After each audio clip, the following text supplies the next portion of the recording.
वो उस लड़की के लिए खुद को बर्बाद कर रहा है। उसे मेरे और बच्चों के सामने शर्म भी नहीं आई।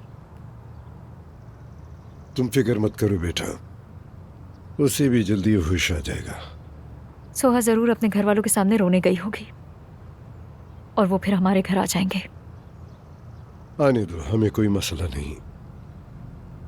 अच्छा हुआ आप आ गए बाबा।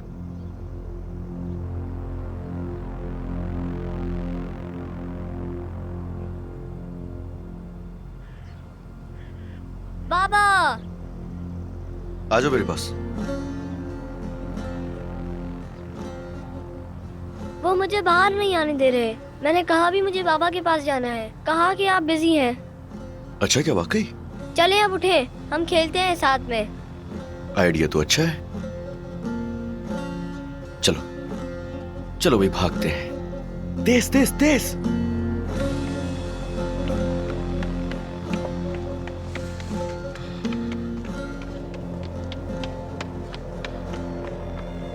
हामिद, मैं सोच रहा था कि क्यों ना आज शाम हम एक फैमिली डिनर करें, मॉडर्न स्टाइल। हाँ, क्या कहते हो? जैसा ठीक लगे आपको बाबा। अच्छा, फिर हम कल वकील से बात करेंगे। उसे कोई रास्ता निकालना होगा ताकि हम उस लड़की के पास मौजूद शेयर्स ले सकें, और उसे तुम्हारे तलाक के कागजात भी तैयार करने हैं ताकि हमारी जान छूटे। छुड़ा तो लेंगे आप बाबा, जो आप कहेंगे वही होगा।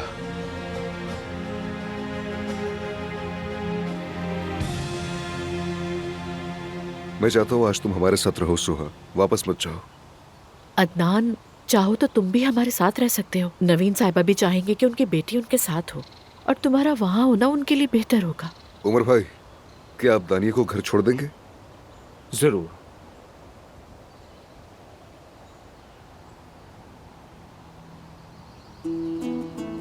अदनान, ये तुम क्या कर रहे हो? क्या है ये? कागजात हैं और क्या। हाँ जानता हूँ, ये मेरी दुकान के ही कागजात हैं, लेकिन सुबह मुझे ये मेरी मेज पर मिले। अच्छी बात है, लेकिन मुझे क्यों बता रहे हो? तुम अच्छी तरह जानते हो कि मैं ये तुम्हें क्यों बता रहा हूँ। ऐसा कौन कर सकता है तुम्हारे अलावा? तुम्हें कोई गलतफहमी है? क्या मैंने तुमसे कोई मदद मांगी है या कोई खैरात मांगी तुमसे? मदद करने का बहुत शौक है तो जाओ गरीबों की मदद करो। मैं कल सुबह दुकान खाली कर दूंगा। हाँ ठीक है, कर दो सलाम, अच्छा आइडिया है। ये क्या कह रहे हो तुम? क्या करना चाह रहे हो? ठीक है, तुम मेरी मदद नहीं लेना चाहते, लेकिन मुझे तुम्हारी मदद की जरूरत है सिर्फ।